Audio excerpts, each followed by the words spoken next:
Welcome, everyone. Glad you could be here today. Thanks for coming to this roundtable in honor of Stephen Brooke's award-winning monograph, London, 1984, Conflict and Change in the Radical City. I'm going to begin with a land acknowledgement, and then I'm going to introduce the panelists and read a bit of the citation, and then I'm just going to let them loose to discuss. And then we'll have questions at the end. So I'll begin with that land acknowledgement.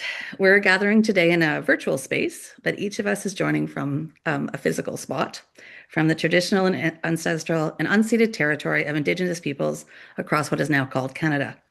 From coast to coast to coast, this land has been home to First Nations, Métis, and Inuit communities since time immemorial. I'm joining you from Mi'kma'ki, the ancestral and unceded territory of the Mi'kmaq people. And when I wrote this, it was gray and dull, and I was going to make a comment about how it's gray and dull this time of year, and then it becomes lovely. But actually, it has turned into a beautiful day in Mi'kma'ki, which I'm delighted to be in. Reconciliation means moving beyond land acknowledgements to doing the hard work of attending to the recommendations of the TRC. It means recognizing that traditional academic journals like ours, we're celebrating the Ferguson panel today, the JCHA, operated as tools of colonial oppression, as history departments in the teaching of history itself did.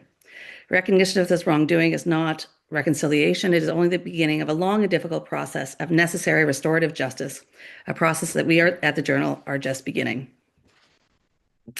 We're here today to talk about Stephen Brooke's book, London, 1984, which won the 2026 Wallace-K Ferguson Prize for the best scholarly book in a non-Canadian field of history. To set the stage, I'll read a portion of the citation given by the Ferguson Prize Committee, and then again introduce the speakers. Our panelists have been invited to discuss whatever aspect of the book they wish, but they only have no more than 10 minutes. And yes, that is a warning. And then we'll open up the panel for questions and discussions. Here's what the Ferguson Prize Selection Committee had to say about this book. I've shortened it because it's quite a long citation and a really lovely one, but in the interest of time. Stephen Brooke's London 1984 offers a complex and manifold social and political history of a time and place in deep tension. By varying perspectives and scales, the author has written a history of a struggle that is reconstructed with eloquence and rigor. Through a series of finely crafted case studies written with elegance and conviction, Brooke analyzes institutions, associations, and populations, not only in terms of their polarizations, but also, and above all, in terms of the initiatives, successes, and failures in creating a society that is less unequal and more forward-thinking. By focusing on 1 year, the author succeeds in highlighting at ground level and almost on a day-to-day basis the new social actors who succeeded, at least for a while, in making themselves heard and in taking action. This is a masterly reconstruction of London politics in the 1980s. Now, I could stop here, but I actually think the last paragraph of the citation is incredibly important. So one more paragraph. Brooke's book in particular is particularly pertinent in these worrying times. If democracy, he reminds us, is never a definitive victory, and its gains in the end are always fragile, in the face of Goliath, David can still stand up. A very strong power never controls all fronts, and democratic ideals can still be defended and realized by the actors themselves, no matter how small they are. So to talk about London 84 today, we're honored to have Dr. Brooke himself and 4 panelists who, if the planning meeting was anything to go by, are quite eager to discuss. These are Dr. Amy Bell, who's a historian at Huron University College at the University of Western Ontario. Her research and teaching focuses on social and cultural history of 20th century Britain, particularly London. Her most recent book is Under Cover of Darkness, Murder in Blackout London from Yale University Press in 2024. Catherine Ellis is Associate Professor in the Department of History at Toronto Metropolitan University. Her research explores political ideas, problem solving, and decision making in modern Britain, as well as histories and legacies of colonialism on university campuses. Her recent publications include contributions to the Palgrave Handbook on Rethinking Colonial Commemorations, 2023, and Mass Observing the Coronation of Charles III, Monarchy, Spectacle, and Experience this year. Stephen Heathorn's work is focused on the politics of commemoration and memorialization in Britain and its imperial possessions in the 20th century. He's published books and articles about modern Britain, including Haig and Kitchener in 20th Century Britain in 2013, and with collaborators, a second edition of Britain since 1688, A Nation in the World in 2023. He also wrote the first edition. In the last several years, Stephen has published a number of articles on London and its modernity in the first half of the 20th century. He is professor of history at McMaster University. Guy Ortolano is professor of history at NYU. In his words, he is interested in, quote, the history of political culture and has written about meritocracy and technocracy, radical and social democracy, neoconservatism, and neoliberalism. He has published widely, including The Two Cultures Controversy, Science and Literature and Cultural Politics in Post-War Britain in 2011, and Thatcher's Progress in 2019. And last, of course, but not least, our prize winner, Dr. Stephen Brooke. Dr. Brooke is professor of history at York University in Toronto. He received his DPhil from Oxford and is the author of Labour's War in 1992, Sexual Politics in 2012, and London 1984, which we're here for today, in 2024. I think we're starting with Stephen Hewthorne now, if that's correct. So I'll let you take it away. Thank you very much, Donna. I'm delighted to participate in this discussion of Stephen Brooke's justly celebrated book, London 1984, Conflict and Change in the Radical City. And foregoing the formalities, I hope no one minds if I use Stephen's first name in my remarks. For this panel, I initially offered to provide some historiographical context, and initially I planned to put Stephen's book into dialogue with two other recent accounts of post-war London. But the book is so rich in its themes that I've expanded that to three. Apologies, Stephen, for not forewarning you. The three books are John Davis's Waterloo Sunrise, published in 2022, Frank Mort's Capital Affairs from 2010, and Jonathan Schneer's London 1900 from 1999. In London 1984, Stephen builds on his own earlier work on 20th century labor intellectuals and left-wing activists and their relationship to feminism, the evolution of ideas about gender and sexuality, and to the policy and material consequences of that engagement. For this book, Stephen concentrates on the political vision embraced by the Labour-dominated Greater London Council, the GLC, between 1981 and 1986. But this is not a history of the GLC. Instead, it is a history of the social democratic political culture enabled by GLC funding. It's about the embrace of what we now call identity politics among grassroots activists. Despite its title, the book is also not about a single year. Stephen ranges back into the 1970s and draws out the implications and the legacies for the rest of the 1980s and up to the present day. He chronicles failures as well as successes. The activists he focuses on embraced local democracy and opposed centralized government planning and corporate-focused redevelopment. And they hope to reshape London's cityscape into more genuinely inclusive places for, amongst others, working mothers, gays and lesbians, and racialized communities. Against these efforts stood Britain's tabloid press, the Metropolitan Police, and Margaret Thatcher's government in Westminster. The ensuing conflict over reconstituting urban spaces, Stephen argues, helped forge contemporary London. Now, I would suggest that Stephen's study expands on and transcends previous scholarship on the relationship among urban space, identity formation, and political agency in London.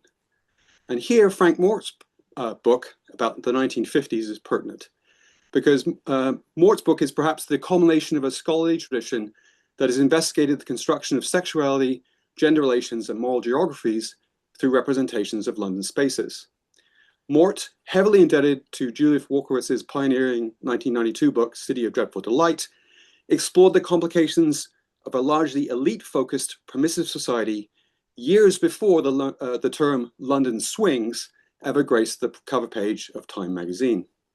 Like Walkowitz, Mort emphasized the proximity of high and low society in the city, primarily through discussions of sexual transgressions and killings. Nevertheless, his study, like others in this tradition, is firmly situated both geographically and culturally in the West End. Mort does complicate the imagined city by showing how sex crimes became intertwined with moral anxieties about Caribbean migration. And as with other important studies in this tradition, such as Matt Holbrook's Queer London from 2005, London is seen not as the passive stage for the enactment of ideology or identity formation, rather those are shaped and sustained by the physical and cultural forms of the city itself. Now, Stephen's study does draw from this tradition, as it is in some ways built around representations too, or rather competing imaginings of what the city could and should be. But for Stephen, identities, gendered, class, sexualized, and racialized, are not treated as representations fought over by elites in the West End. Rather, London 1984, London 1984 concentrates on the materiality of non-elite lives in some of London's most disadvantaged regions: Hackney, Tower Hamlets, Tottenham. Only in the case of the raid on the Gaze the Word bookshop in the West End is the West End ever his primary focus. Through creative use of GLC sources, Stephen uses microgeographies of the city and the biographies of ordinary lives as the mode of his analysis. Although some nationally newsworthy events are covered, unlike Mort, who prioritizes elite sex scandals and sensationalized transgressive sex crimes, Stephen concentrates on the quotidian experience of racial harassment and the struggles of those trying to enact social inclusivity. We see individuals as agents, sometimes successfully and sometimes not, trying to change their small corner of the metropolis. As Stephen's book is also as much concerned with race and class relations as it is with gender and sexuality, this takes me to Jonathan Schneer's book, London 1900. That book emerged out of the 1990s wave of interest in the ways in which Britain's empire was central to the lives of its subject within Britain. Schneer explored London as an imperial metropolis. London in 1900 was just as multifaceted and conflicted as it would be in 1984, albeit in slightly different ways.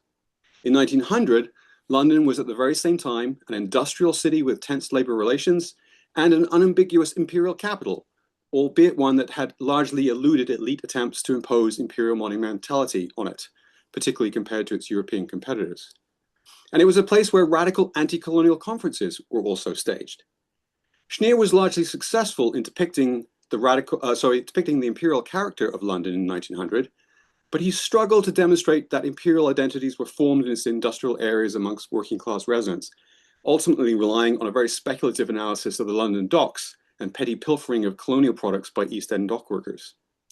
The closure of those same East End docks, along with the rise of post-colonial migration, provides the essential context to Stephen's account of both race relations and resistance to the neoliberal redevelopment agenda in London in the 1980s. Similarly, it is the shrinking of the docks and of the broader industrial economy that also forms the spine around which John Davis's Waterloo Sunrise, itself a kaleidoscopic survey of London culture and society in the 1960s and 70s, is built. Like Stephen's, Davis's book is a deeply researched collection of case studies, but his narrative arc follows the social, cultural, and economic changes of the 60s and 70s, ultimately arguing that those changes presaged many of the processes commonly attributed to Thatcher's agenda in the 1980s. Davis's book also covers the origins of the activism that Stephen picks up in London 1984. This activism arose, Davis argues, because of the 1960s rediscovery of poverty and the way that it effectively urbanized the nation's social problems, restoring a spatial dimension which had been visible in Victorian discussions of poverty, but which had dwindled as social debates in the mid-20th century had focused on the relationship between the individual and the state. Ironically, Davies sees the 1970s community activism, which tried to address the interstitial gaps in the welfare state's coverage, as being partly responsible for the rising distrust of municipal government in the Labour-dominated inner London local councils. But it is that challenge to the old guard by liberal professionals and young new left radicals that we see the origins of the social democratic ethos enabled by Ken Livingstone's GLC after 1981.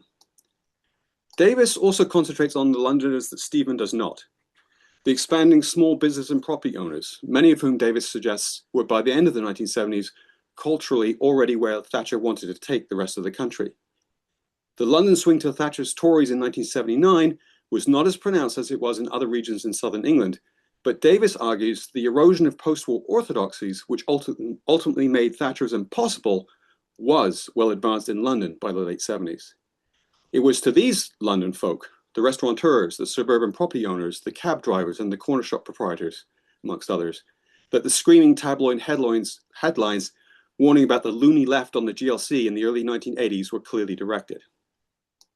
I suspect that Stephen's book was already pretty much complete by the time Davis published his book in mid-2022.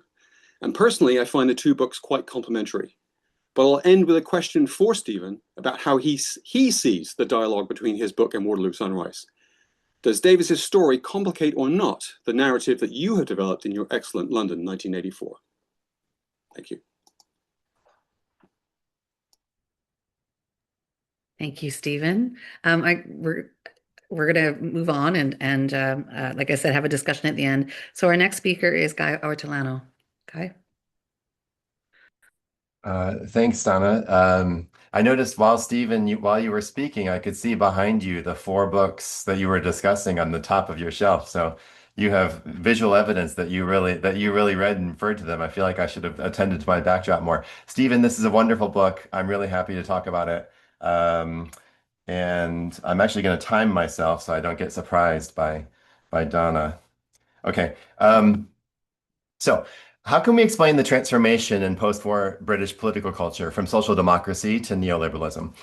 By social democracy, I refer to a politics that aimed to reduce collective inequality by removing aspects of social and economic life from the purview of the market. By neoliberalism, I refer to a politics that aimed to increase individual freedom by removing aspects of social and economic life from the purview of the state. Although neither position ever enjoyed anything like exclusive standing, social democracy defined the language of politics during the third quarter of the 20th century, a position that neoliberalism came to enjoy during the final quarter of the 20th century. Now, since nobody teaching British history in North America can assume the significance of our field for our students and our colleagues, I always wonder if this is more true in the US than in Britain, but I'll just posit that none of us can afford to be complacent about this. One benefit of this field's attention to this problem of explaining ideological change lies in its salience for historians of other times and places. That is, how should historians understand? How can historians explain the process by which one political language becomes replaced by another? Stephen Brooke's London 1984 engages this question, both a historical question and a historiographical question, with insight, subtlety, and originality. So let me first sketch some of the field's contours, identifying four different ways that I think historians have recently sought to address this question of the relationship between successive ideological formations. A first approach would emphasize sequence, positing a social democracy that became replaced by neoliberalism. I think of this as the ding-dong model of historical causation, and its clearest articulation was offered by none other than Margaret Thatcher herself when she purportedly announced, "I have changed everything." A second approach would focus on neoliberalism's origins, locating them deep within a supposedly social democratic moment. The most notable exemplar of this approach is James Vernon's work on the neoliberalism of Heathrow Airport. A third approach contrarily stresses not social democracy's partiality, but its fullness, its deepening and development across the post-war period. This emphasis makes neoliberalism's ascendance more belated and more contingent, and is the approach I favor in my work on Britain's post-war New Towns program. And finally, a fourth approach stresses the tactical decisions of social democrats themselves, arguing that their strategic concessions failed to recognize, and indeed helped to marginalize, the transformations within a numerous and transforming working class. Here I'm referring to Matt Meyer's recent book on the European left, which identifies precisely this dynamic in Italy, France, and Britain during the late 1970s. Now, I realize even as I try to lay out the contours, these four different ways of addressing this question, I know that the survey is oral and rapid, illustrated by books and authors that you're unlikely to have read all of them, and so that's not offering the clarity that I think it might on the page or that I would have intended. But if that's the case, don't worry. Just know this. This is the point I'm trying to make. There are multiple ways in the most recent and living and engaging historiography in this field right now of understanding this big question of how we understand and explain the relationship between these two contrary political programs. Now, part of the richness of London 1984 lies in the ways that its different chapters are actually compatible with various of these approaches. So Stephen examines a series of radical initiatives that flourished under the Greater London Council in the early 1980s. How did this efflorescence of left-wing politics and causes relate to the social democracy that was subsiding and the neoliberalism that was emerging? Well, in some cases, such as the economic initiatives of the People's Armada, the Jobs for a Change Festival, and the community development of Coin Street on the south bank of the Thames, that relationship entailed the repudiation of Keynesian habits and priorities. In other cases, though, such as the programming around the Anti-Racist Year initiative, that relationship looks less like a repudiation than an extension, the development of democratic values in response to the advocacy of Black constituents and council members. In still other cases, such as the child care cooperative of the Dalston Children's Center, history's arrow pointed decidedly forward, neither rejecting nor deepening status approaches, so much as creating entirely new models of attending to the needs of mothers and their children. And then finally, in the book's final pair of chapters, really quite chilling chapters on racist housing and policing, socio-political pathologies are revealed to have been operating all along squarely within the social democratic state itself. But complexity is no argument. The identification of complexity merely states an obvious fact about the world. Taken as a whole, the book develops what I think is an original argument about ideological change and how it happens. Neither sequential nor teleological in its anticipation of the right's ascendance, the book's chapters convey developments within and out of the politics of the left. But at the same time, these developments are something different from, something more than the deepening of practices already well established. The anti-racist year acquired its urgency not only in response to the racist policing in Westminster and Broadwater Farm, but also against the racist practices at the welfare state's beating heart, council housing, examined here in Tower Hamlets. The development of community childcare, as in the Dalston Children's Center, addressed a well-known gap in welfare state coverage, but one that acquired new urgency and inspired new creativity in the wake of second-wave feminism. And the raid on the gay and lesbian bookshop, Gay's the Word, in April 1984, showcased the struggles and the challenges facing what Kobina Mercer identified as the new social actors and new political subjects, increasingly visible and assertive from the 1970s. In each of these cases, and others like them, the initiatives that Stephen is recovering emerge not only out of the policies and habits of mid-century social democracy, as in accounts that emphasize that tradition's deepening, but from tensions and frustrations within that inherited tradition itself. Stephen captures this distinctive fusion of tradition with novelty. And that, since I am only at 7 minutes, I'll just pause there. I'm trying to convey here the way in which these chapters are something distinct from the tradition, the ding-dong approach, or the approach that would emphasize longstanding neoliberal initiatives, but at the same time, something that is departing from the inherited habits of social democracy, something that is occupying its own distinctive place in the early 1980s, and that doesn't fit within, just take my word for it, if you could read it on the page, it doesn't fit within the four models that I laid out at the beginning. Now, Stephen captures this distinctive fusion of tradition, that's kind of me, I guess. That's what I prefer. With novelty, that would be Matt Myers, by retaining the language of social democracy, while noting that these initiatives revise the meaning of both the social and the democracy in that formulation. That's an important point that should be elaborated, but I just don't have time. The result is a politics emergent out of, but not bound or defined by, its past. And in the London of 1984, by contrast with the initiatives that Matt Myers examines, in a book I really do recommend to people interested in this subject in this time period, these initiatives found their way into the corridors of power. It's no surprise that they hastened Margaret Thatcher's war upon the Greater London Council, nor that the GLC's shuddering turned policies into memories.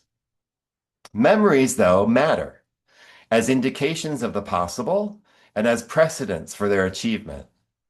The political sensibility here recalls E.P. Thompson.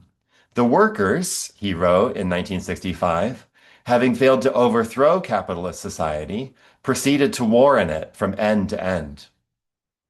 No account of false starts or lost causes, London 1984 is a deeply researched, wide-ranging excavation of the ways that London councillors, Black Londoners, second-wave feminists, gay and lesbian activists, and yes, social democrats, having failed to forestall neoliberalism, nevertheless proceeded to war in it from end to end.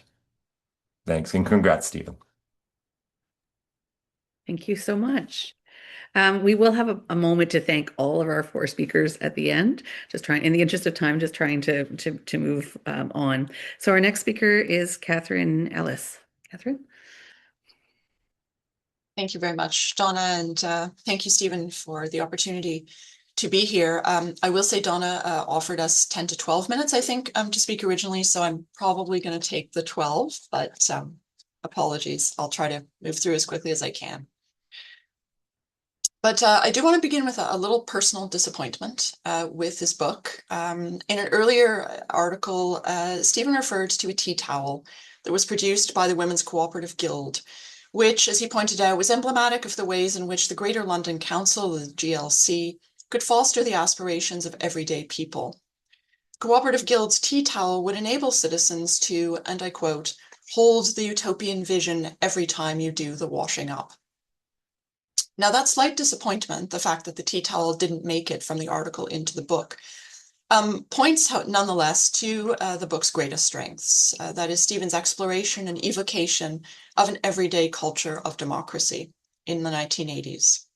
London 1984 tells stories that illuminate the messiness and, to borrow from Lucy Robinson, the itchiness of the city at the end of a period of what Stuart Hall termed conjunctural crisis in Britain. Hall's influence is strong throughout the book. He encouraged us to think conjuncturally, to understand what is historically specific about certain moments and how those moments come together to create a new unity. In this case, Thatcherism. Like Hall's work, London 1984 is grounded in the collective needs of ordinary people. The book works as a microhistory, using a wide range of sources and registers, and embracing, as Hall also did, the city's untidiness and its ambiguities. London 1984 explores the city's affective ecology, Stephen's term, to show how power, agency, and ideology gathered around the experiences, rhythms, and demands of everyday life. While Thatcherite neoliberalism has become the defining feature of 1980s Britain, Stephen highlights the existence of alternative visions for both the present and the future of the city and its residents. Through its defiantly social democratic local government, the GLC could sometimes act as a barrier between social democratic and neoliberal visions of the city, to create or to protect what Stephen terms zones of social democracy against enterprise zones of Thatcherism. But at other times, the GLC could do little more than temporarily relieve that itch. London 1984 excavates many ordinary spaces, housing estates, streets, a childcare centre, a bookshop. At the centre of the city, however, quite literally flowing right through it, is another ordinary space, one that is both fixed and ever in motion, the River Thames. So today I just want to highlight the role of the Thames in some of the stories Stephen tells, chiefly the People's Armada on the river, in which ordinary people used the river to draw attention to their demand for full participation in plans for the future of the Docklands area. I will put the People's Armada briefly into conversation with events on the river 7 years earlier, in June 1977, when Queen Elizabeth II and the Sex Pistols also used the river to display both power and protest. Both of those moments wedded politics to popular music and showed how culture could be used as, Stephen says, a political act in a period of rising unemployment and limited opportunities. No part of London is more strongly associated with Margaret Thatcher than the Docklands, the land inside and east of the distinctive U-shaped bend in the River Thames to the east of the square mile known as the City. The Thames is not one of the world's great rivers, like the Nile, the Mississippi, or the Ganges, but it is without doubt London's river. The Thames is within us, T.S. Eliot wrote. No ordinary waterway, Winston Churchill declared, but the golden thread of our nation's history. And historians have tended to agree. In one of the most scholarly biographies of the river, Jonathan Schneer wrote that the Thames is, quote, more of an avenue of history than any other waterway, an unavoidable presence physically and psychologically. The 19th and early 20th centuries saw tremendous growth of both docks and industrial sites along the banks of the Thames, which supported thousands of people in tight-knit communities. London's docklands, as the area became known, were also central to the expansion of the British Empire and facilitated rapacious colonial exploitation. By the early 1980s, however, as Stephen discusses, containerization had rendered the Port of London obsolete. Unemployment rose steeply in the docklands, the population declined, and the locks, bridges, warehouses, and housing fell into disrepair.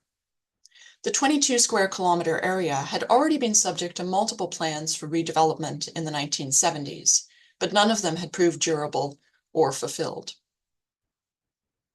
As the book highlights, both the commercial functions and the social significance of the river were thus in flux in the 1980s. A clash of opposing visions for the regeneration sparked protests. In April 1984, over 1,000 residents of the Docklands took to the river in brightly decorated barges and boats to protest plans that they believed prioritized private sector profits over local needs and interests. This People's Armada presented their People's Charter for the Docklands at number 10 Downing Street, the Prime Minister's residence, before they adjourned to Jubilee Gardens on the south bank of the river for speeches, live music, and street theatre. The GLC, the Greater London Council, often supported this kind of spectacle to make political points. But the People's Armada was also meant to demonstrate that politics can be fun, including active engagement with the arts through their banners, theatre, and songs. Now, of course, April 1984 was by no means the first time that the river had been used for both spectacle and protest. Since the 16th century, the Thames had become the river of royal pomp and procession, as Peter Ackroyd points out, regularly used to project wealth and power. The anger of Docklands residents in the 1980s also strongly echoed the genesis of the docks almost 200 years earlier, when construction, driven by financial speculation, displaced thousands of poor Londoners. So here I want to posit a kinship of sorts between the People's Armada and an earlier moment on the river that similarly highlighted a clash of interests between some of London's most and least powerful citizens. In June 1977, Queen Elizabeth II's Silver Jubilee celebrated the power and stability of the monarchy. It was the occasion for extensive pageantry, including a boat trip, or river progress, as it was called, on the Thames, emulating the ceremonial barge trips of the Queen's royal predecessors. 2 days earlier in June 1977, the Sex Pistols had also boarded a boat on the Thames. The boat was aptly named the Queen Elizabeth, where they unfurled their own banners advertising their new single, God Save the Queen. That single, debuted intentionally amidst the biggest Jubilee festivities, famously accused the Queen of being a moron at the head of a fascist regime. For young people in the late 1970s, there was, lead singer Johnny Rotten shouted repeatedly, no future, no future, no future in England's dreaming. The Pistols emphasized the fun implicit in popular music and often refused to be politicized. The People's Armada participants, too, were determined to have a good day out, as they recounted afterwards. But the underlying messages were serious and similar. Both the People's Charter for the Docklands and the Pistols' engagement with the Silver Jubilee represented conflicts between the past and the future, between, as Stephen writes, a historicized geography and political economy. Both the younger generation, represented by the Sex Pistols, and the generations of Docklands residents aboard their boats were laying claim to alternative visions of the future, fighting for a future London that included them. These moments may seem transient, inconsequential, at most faintly entertaining on a Tuesday afternoon, maybe. But the People's Armada's connections with the Silver Jubilee and the Sex Pistols' God Save the Queen invite curiosity and defy simple reading, particularly if we pull them together, as Stuart Hall suggests, to understand the creation of a new unity, such as Thatcherism. The People's Armada added a further layer by landing at Jubilee Gardens, which had been created by the GLC on the south bank of the Thames to mark the Queen's Silver Jubilee. The Labour-led GLC by the early 1980s made Jubilee Gardens available to the People's Armada, and did so again 2 months later, as Stephen notes, for the Jobs for Change Music Festival. Stephen suggests that the Armada and the Music Festival were, and I quote, largely symbolic salvos against neoliberalism. And they were, at least in contrast to other more material examples of victories that the book highlights. Excuse me. However, the symbolism is amplified by the fact that the Thames had a long history as the site of the communities and jobs that the protesters were trying to protect. The river was also a long-standing stage for ceremonial and pageantry that reinforced London's economic and social status quo. So to wrap up, I don't have that tea towel that Stephen described from the Women's Cooperative Guild, which would enable me to hold the utopian vision every time I do the washing up. I do have another object, though, that both reinforces the politicizing of the everyday and reminds us, as Stephen puts it, that neoliberalism ultimately won. That object, if you can sort of see it here, it's a dark blue coaster produced quite recently, which reads, "Still Hate Thatcher." Now, the volume of everyday objects, mugs, t-shirts, coasters, bags, for sale now, bearing that statement, confirms that the sentiment is enduring and widespread. Stephen's book offers an explanation. The tantalizing prospect of an alternative city, which prioritized ordinary people's aspirations for a better life. Some of those aspirations were formed by the city's foundational connections with the river. Others were repressed or contained through centuries of riverine pageantry. Many of the stories told in London 1984 are not triumphant. Far from it, particularly after the end of the GLC in 1986. As a Docklands resident put it, by the end of the decade, his community was no longer what he called an ideological, noisy place. Stephen explores the noisiness and messiness of that everyday city, not the city of the victors, but of citizens who were simply trying to make their London a better place to live and work. Thank you. Thank you very much, Catherine. Our last panelist before Stephen Brooke speaks is Amy Bell. Amy? Hi, thanks, Donna, and congratulations, Stephen. I'm a longtime fan. So I want to do something a little bit different with my remarks today, and I want to take Stephen's moment of 1984 and link it specifically to the history of the Metropolitan Police and bring it forward into some of the political debates surrounding the Metropolitan Police today. So Stephen's 1984 explores the city at a moment of radical change, and in particular in arguments over how people are governed and how they govern themselves. And the police, the Metropolitan Police, is a central institution, political institution, but also a group which has kind of a boots on the ground effect on the people of the everyday lives of Londoners. And Stephen looks at how this relationship becomes fractured in 1984 or increasingly fractured. And I would like to suggest that actually this is part of a much longer standing problem with the Metropolitan Police. So the Met was founded in 1829 under the direct control of the Home Office as the nation's first police force. And even from the beginning, there was suspicion that this was going to become a standing army that was going to surveil citizens and punish, especially working class peoples, to hold them down instead of actually protecting people, that it was there for property holders. And fast forwarding to 1984, and you see many of those concerns are still there, but amplified. So in 1984, as we talked about, the GLC is governing the city, but crucially, it has no power over the Metropolitan Police, which is still run by the Home Office. And yet the GLC, sorry, is the landlord of the large housing estates and has a responsibility to the tenants there. And so we have this moment of three-way conflict between poor and racialized communities, particularly in the housing estates. I would include women in that as well, especially in concerns of in terms of access to public space, especially at night, and public safety. Then you've got the GLC, which really the only power they have is the granting power to fund grassroots agencies who are advocating for a different kind of policing. And then you've got the Metropolitan Police itself.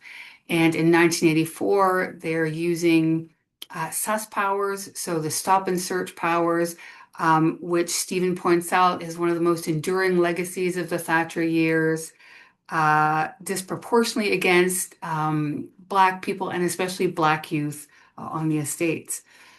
And so one of the things the JLC does is to try to foster this potential of an alternative political culture that we've talked about in these remarks by funding grassroots organizations such as those on the Broadwater farm in the years before the difficulties there. So I think what we see in Stephen's book is the failure of the grassroots democracy in relation to the Metropolitan Police, as well as the failure to prevent not only the racist practices of sus, which actually get enshrined in the 1984 Police Powers Act, but the continuing anxiety about how the Metropolitan Police polices on the streets and polices particularly racialized subjects.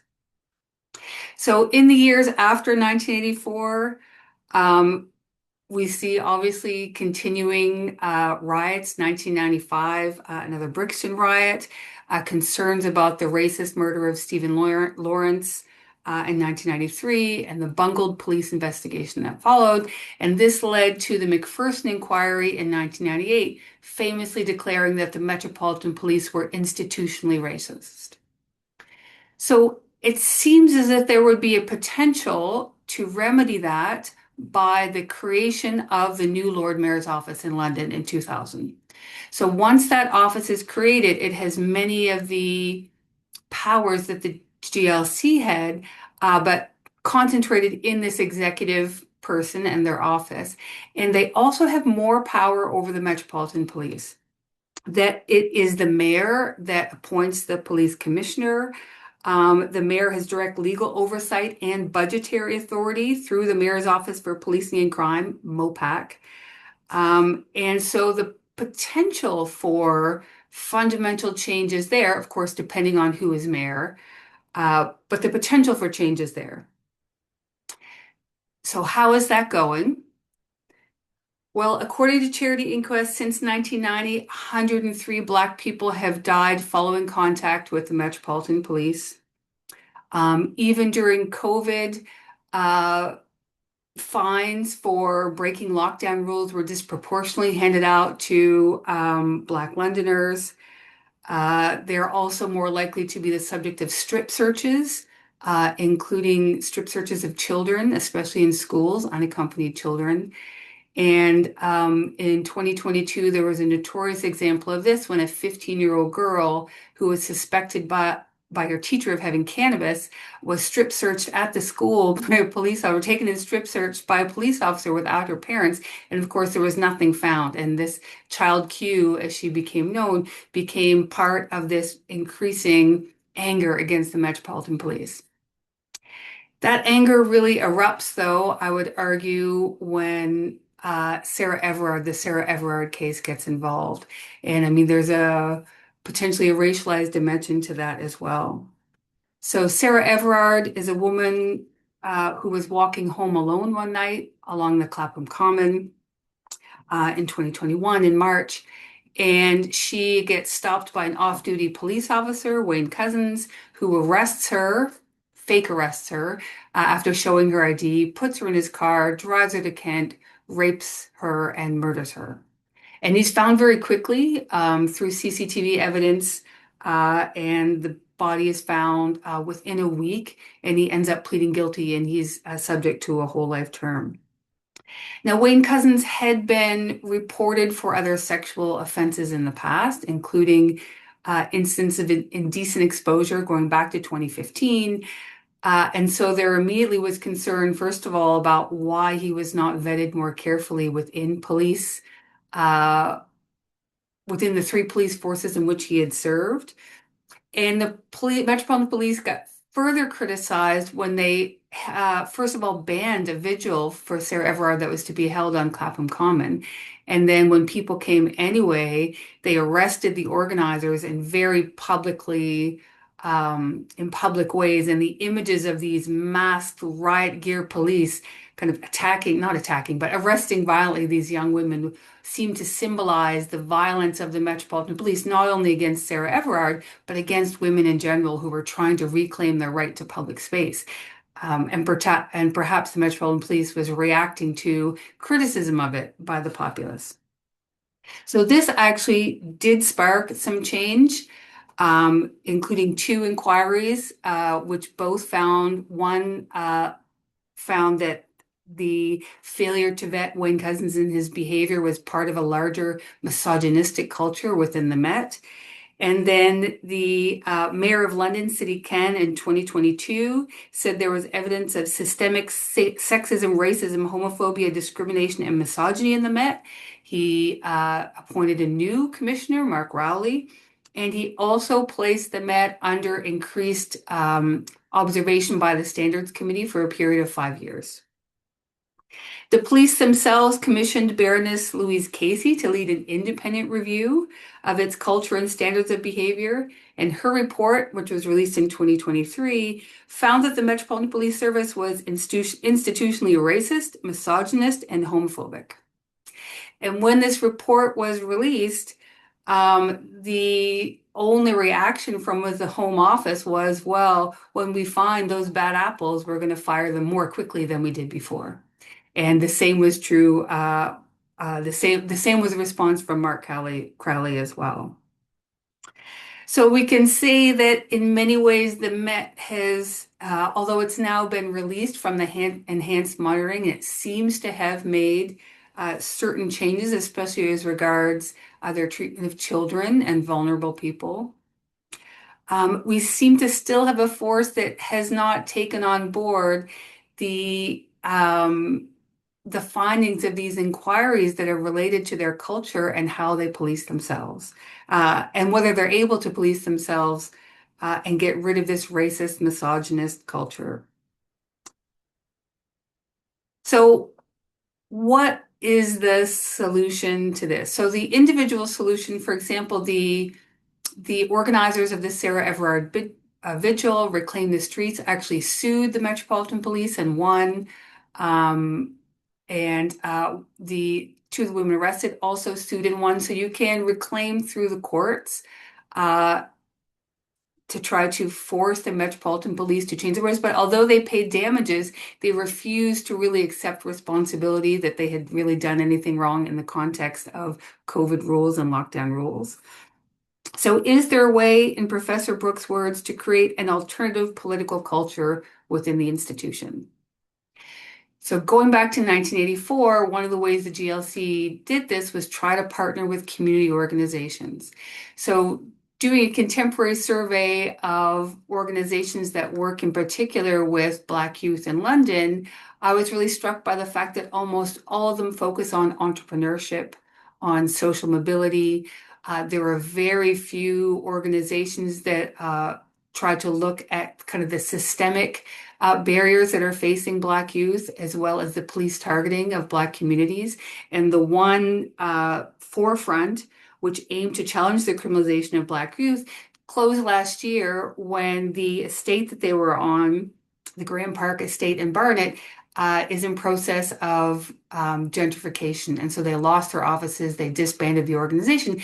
And I could not find a single community organization relating to Black youth in that way that the mayor's office or the Metropolitan Police could actually partner with. But I would suggest if we took a page from the book of 1984 and looked at different ways in which we could actually bring some of that grassroots democracy to policing, it would be to have a version of the GLC reformed and to actually create independent citizen review boards in each borough that would have that same democratic representation at the Metropolitan Police and at the Lord Mayor's level that the abolition of the GLC got rid of, and that they would actually have independent investigative powers to try to curb some of these excesses of the policing, and in particular, the violence against Black youth and the misogyny laden culture of the Metropolitan Police. But my unfair question to you, Stephen, is do you think that the Metropolitan Police can ever reflect the values of its populace? Can it ever reflect this kind of grassroots democracy and still protect Londoners? Or is the whole institution corrupt and should it be reformed in the way there have been examples in the United States? Thank you, Amy. Lots of tough questions for Stephen Brooke when he gets a moment to speak. Can we just take a minute, though, and just find your reactions and give a round of applause for our four panelists? Great. Thank you all. Okay, so this is a big task for you, Stephen, but we would, first of all, obviously, enormous congratulations on winning the Ferguson Prize, and we're all interested to hear your remarks. Well, first of all, I want to thank Stephen, Amy, Catherine, and Guy for their generosity in being involved with this roundtable and for their really fascinating and incisive comments.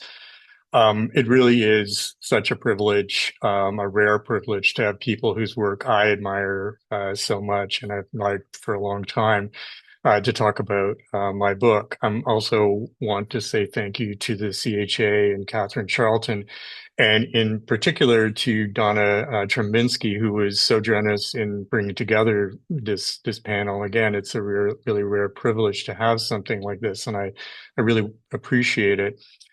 Before I get to the hard questions, but if you will indulge me, I want to preface some of my answers to those questions with something that kind of drove the writing of the book, or was initiated the writing of a book, and it's a quote from Hanif Qureshi and Stephen Frears' 1987 film "Sammy and Rosie Get Laid," and the line occurs after the title characters, Sammy and Rosie, have an idyllic, lightly satirized, but utterly right-on day in London, replete with May blossoms, performance of anti-Thatcher comedy, and a lecture on semiotics. And at the end of this, Sammy remarks, "We love our city, and we belong to it. Neither of us are English. We're Londoners, you see." Now, I'm not a Londoner, but I have often thought about that remark, particularly what it evokes about the idea of living in, belonging, and identifying with or claiming a city, and what that means at a particular moment, particularly a moment of great political change, such as the 1980s, at least as I see it. How people shape a city, what kind of agency do they have, or how the city shapes them during this period of political change.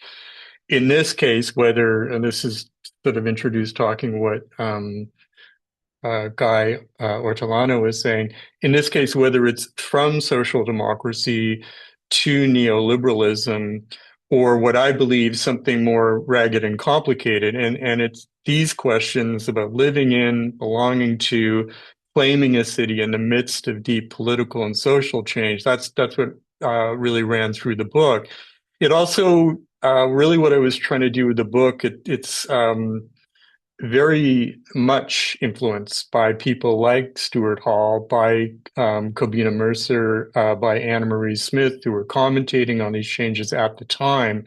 And one of the things I wanted to do in the book was historicize their questions and their commentary, and to think about what Mercer called the city of new social actors and new political subjects.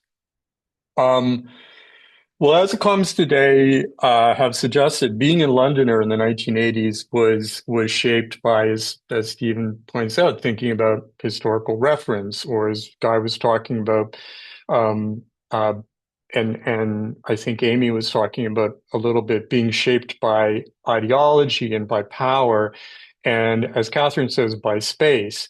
What I thought I would do, and forgive me because this is obviously a little bit improvised, but to kind of go backwards through the speakers and begin with Amy Bell and try and answer your question: can the police reflect values of of the democracy? And I think my answer would be no.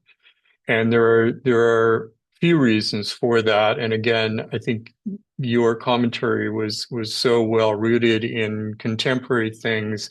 Mine will be more in the 1980s. There are a number of problems with that. One is something that is clear about the Met. It's not simply that it is institutionally racist, or that it is also masculinist. In other words, it's a culture of masculinism that was noticed in the 60s and 70s before the kind of language of gender analysis was really available. But sociologists were saying, well, the real problem here is that you have a kind of culture of masculine hardness that is then extended to the population.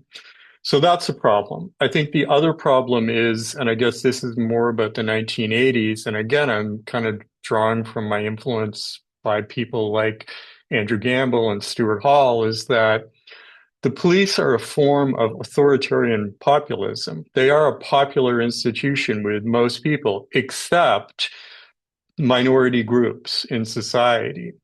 And so they're the kind of hard edge of what's happening in the 1980s. On the one hand, I think you do have market liberalism, and on the other hand, you have this kind of increasing authoritarianism.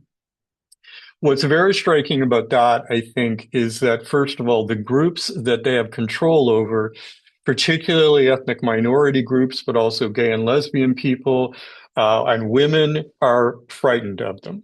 And so this is, you get a sense of the power that the state has at that point. There's also a sense, I think, at that time and still today, of the powerlessness of those communities. And I've done some work in the book on the protests against the Police and Criminal Evidence Act, and more recent work I've done on the death of Colin Roach. It's just like the power these communities have over the police is extremely limited. The one power that would have been available would have been to extend democratic control over the police at the local level by police committees, either in the borough or through the GLC. That didn't happen. And I think that didn't happen because this is really the sharp end of kind of debates over power in the 1980s. And this is actually why the conservatives were very leery of the GLC. It wasn't really about kind of how they were spending money. It was really about what their plans they had for the police. So I think it's a very difficult question, and I don't think it's easily resolved because of longer trajectories, but also a failure to kind of think through or give over to the idea of local democracy. Of course, that's what informs, since Black Lives Matter, a lot of the discussions about defunding the police. To move to Catherine's point, yeah, I absolutely agree about the Thames as a critical space of kind of debate or political ideology. You know, ideology is kind of played out in that space. I mean, I would be kind of, first of all, I'd be very simplistic about it. In the 1980s, it's a very clear sort of forum because you have Westminster on one side and County Hall on the other side. And so that struggle is being played out across a number of yards of the river. I think as well, and in the book I talk about this a little bit, County Hall's use of the South Bank as a place of spectacle of social democracy is really important. And I think actually a history of the South Bank would be really interesting in that regard, as a place of state culture, but also as a place of spectacle. The thing that I would sort of briefly go back to is the Thames as a symbol of economic change. And I would go for, first of all, a cultural artifact that's between the Pistols and my thing, which is The Long Good Friday, which is a film about the possible regeneration of the Thames and the Docklands in anticipation of the Olympics. And it highlights the Thames as a historic place, but also a historic place of corruption and of power. And then looking forward, I think, and I'll try and talk about this a little bit when I talk about Guy's comments and Stephen's comments. Millennium Bridge and the redevelopment of the Tate Modern, where you get the new Britain of the 90s and 2000s, which is private-public collaboration, which is this sort of marriage between an old, like it is neoliberalism because it's state-sponsored private development, but it is, the Thames then becomes this place of tourist spectacle, a kind of a place of modernity. So I agree it has an absolutely critical place in kind of thinking about how London changes. I think today, the Thames is actually more of a monument to neoliberalism, but it is still at the center of those debates. Moving backwards to Guy, this is kind of interesting historiographically, just to move backwards through the questions.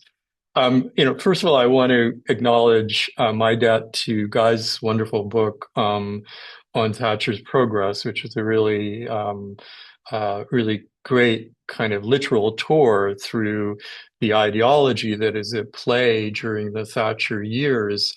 And that book and its attention to what Guy calls spatial politics is so interesting in that regard. I think that, I was very, very interested in how you characterize the book, and I think that that's probably right. I mean, I think that in your book, you talk about horizons as a particular kind of way of thinking about questions that are introduced but not necessarily settled.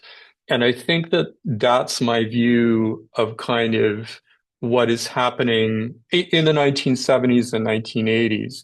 I think in my work generally, I've always been very interested in politics, not as about programs that are being advanced and then accomplished, but actually about the tensions and ambiguities that are introduced by those programs and policies. And then politics seems to me to become about how people live through those ambiguities and tensions. What impact, and this is what I was trying to do in London 1984, what is it to live, again, drawing on Hall, a moment of conjuncture, when you're living with a bunch of either contradictions or tensions, ambivalences. What is it to live that moment when the social democracy and neoliberalism kind of come together? And then political change comes out of the attempt to resolve those ambiguities. So it's all about not necessarily coherence, but incoherence, which is not always easy to argue historically. And so I think you probably got me absolutely right on this. The one thing, I think the way that I would answer some of this is that, or think about it, is there's a puzzle that I would be really interested in chasing down, which is what happens to some of these ambiguities in the 90s and 2000s. And one of the things I would say is in this new social democracy in the 1980s, and I think this is mentioned by other people, there's a hell of a lot of entrepreneurialism, except it's happening within a social market rather than a private market. In other words, GLC is giving money to the Brent Black Music Collective to set up a recording studio. Eventually, that leads to a group called Soul to Soul, which is a huge influence on the Black and white music scenes of the early 1990s. So what happens to that kind of social democratic entrepreneurialism? The people who run Matrix, for example, when local government funding becomes less available, they don't stop doing those kind of projects. They continue to do feminist informed and environmentally informed projects, but just in a different market, not always for profit. So I think that that's one of the things that I'm kind of, thinking about. Well, is this a movement from social democracy to neoliberalism? To me, it seems to me far more ambiguous. It's a movement. This is what I meant about London, contemporary London being forged in this moment, is that when you're in London now, even the gentrification has an element of that older alternative London. And I'd be kind of in the values of it. I'd be kind of interested in thinking about like what's the difference, or how does, Cafe Nero develop alongside of, a little cafe that sells photo books, local photo books. So yeah, like I think what I was interested in is how we live these ideological changes. And I guess my answer was very messily, very ambiguously, and they're not resolved. And finally, to go to Stephen, and one of the things I wanted to acknowledge is Stephen's work on the Thames and the way that the Thames becomes a kind of battleground of modernity. I think that's really important. And when I was writing the book, that was also a kind of reference point for me to think about things like bridges and how they become symbols of political change. You asked me how my work relates to John Davis, and I would say, like, yes, you're right. Like that book and Lucy Robinson's book, which I think both are amazing books, uh, came out around the time that I was finishing my book. So I'm not sure that I had the time to kind of imbibe all, what was in both John's book and Lucy's book, both of which, like I said, I think are amazing books. Um, how my book relates to John's book, I mean, I think I'm taking up a story that he's just ending with, which is like a moment of crisis in the 1970s and 1980s, where, first of all, for the first time in the 20th century, London's economy looks really weak. And you have unemployment, lack of productivity, and a decline of manufacturing. A lot of this is tied to the ending of the Docklands, but it's also a longer term trajectory, which John traces in his book, which is about office building, the deindustrial economy, that sort of thing. I think it's also, as he points out, a period of depopulation. And I did not write about outer London, really. My book was about inner London. And I think quite rightly, he looks at the changes in outer London and how you have a fairly level population in outer London, but in inner London, the population is going down. So my book is a kind of, I think, companion piece to his, in that it takes up this moment of crisis. What happens with it? I think where my book is different, and I think you're right in connecting it to Frank Mort's book and Jonathan Schneer's book.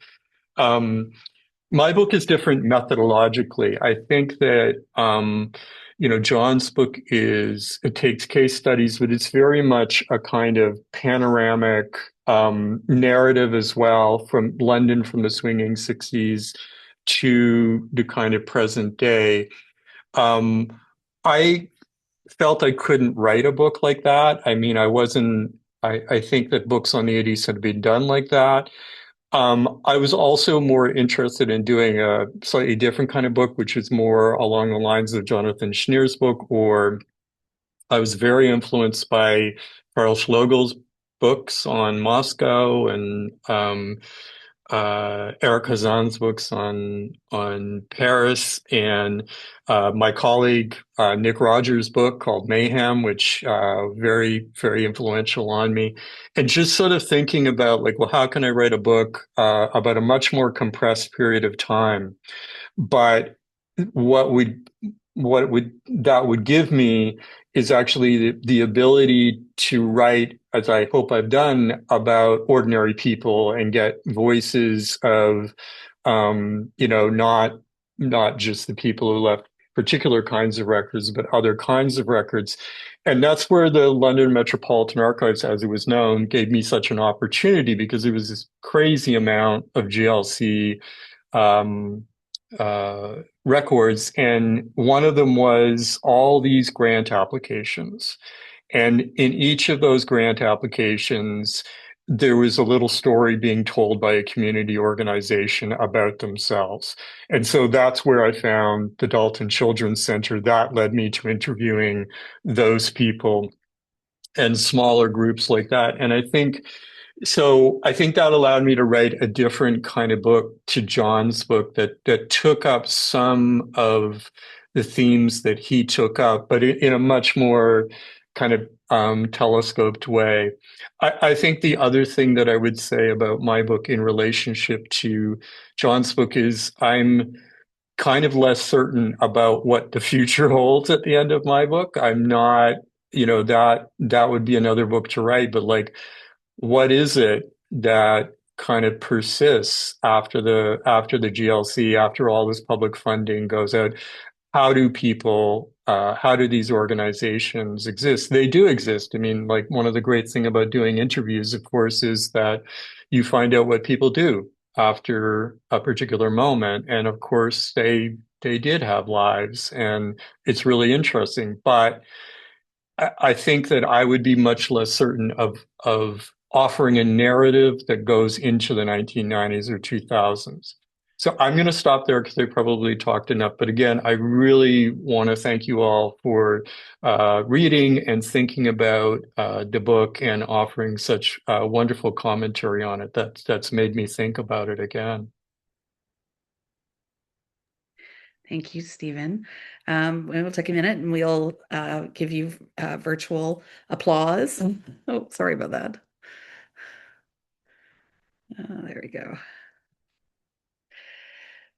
So we have we have like 15 minutes for questions. So I wonder if people might, you can put them in chat. You can open your mic up and chat. And I imagine the panelists, I've seen the panelists in action. They're happy to chat amongst themselves as well. But if we have questions for the audience, that is wonderful.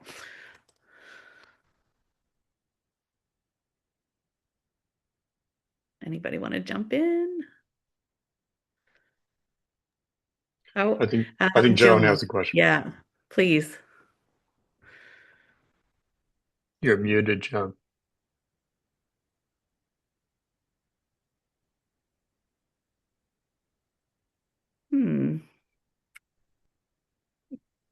Catherine, there wouldn't be Catherine Charlton, there would not be a setting that would not allow her mics to go, right?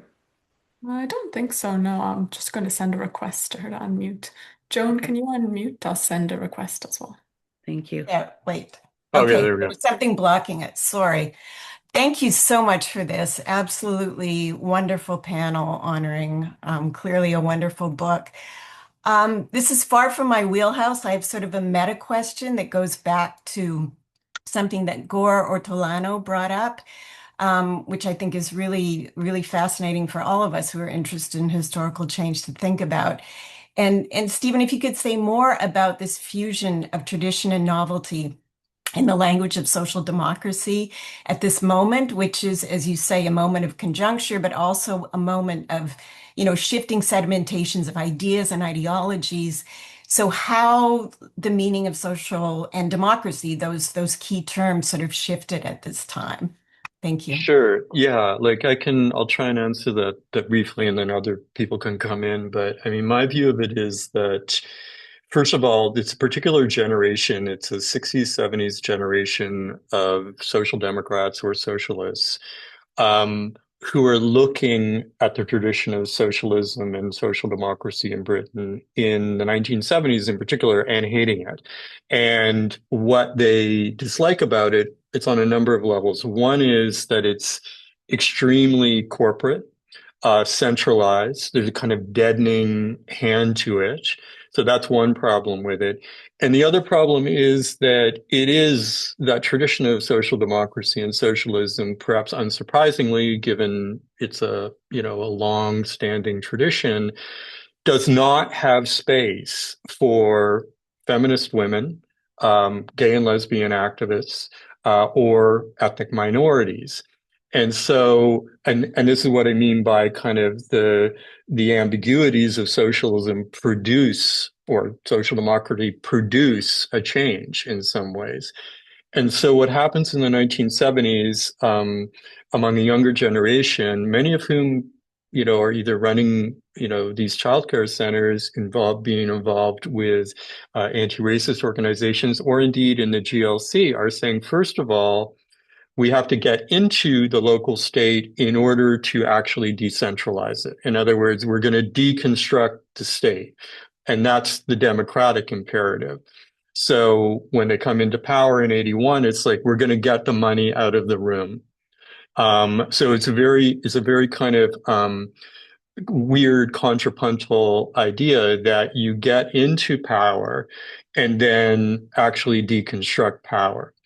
The other thing is, and this is what I meant by new meanings of democracy, the other thing is new meanings of social. What does the social include? And in the 70s and 80s, it needs to include women, gay and lesbian people, ethnic minorities, not just white working class men in the form of trade unionists. So the kind of tradition of social democracy and socialism is being deconstructed. The novelty is how we do power. We decentralize power. We return power to the local level, and we, revolutionize the idea of what the socialists. Now, by the time of New Labor, that the second of those things actually becomes quite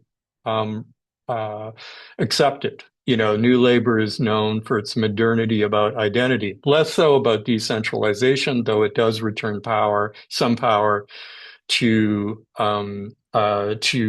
places like Scotland. So my point in the book is that when these people are coming up in the 70s, their target is not just conservatism or capitalism. It is actually social democracy as well. They're deeply suspicious of it. I don't know if that helps. Looks like, yes. Anybody else want to jump in? Other questions?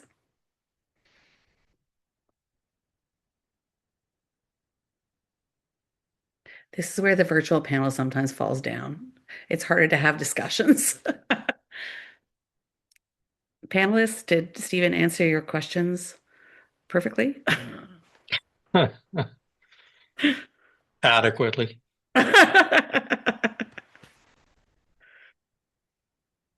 Are we done discussing? That seems unlikely. I could just say maybe one or two things. Stephen, it strikes me, I hadn't read, there's a review in the Journal of British Studies that we talked about in our pre-panel discussion that I hadn't read yet, and now I have read it.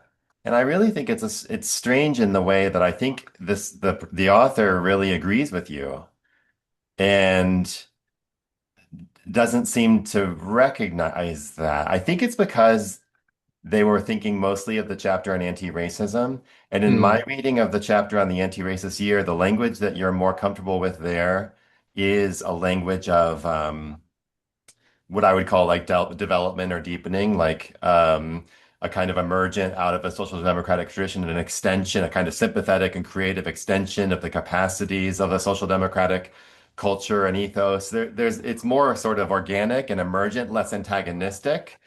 And Yeah. I think that the author, Rob Waters, I think that he was wanting to see antagonism. He was wanting to see what you were just saying in response to to that previous question, which is this 1970s frustration with social democracy, the fact that this isn't just against the right, it's also against this tradition on the left. And it's funny, the only reason I kind of see this with some clarity is basically I kind of think I'm more with the position that he was attacking. And you two are the ones who agree with each other.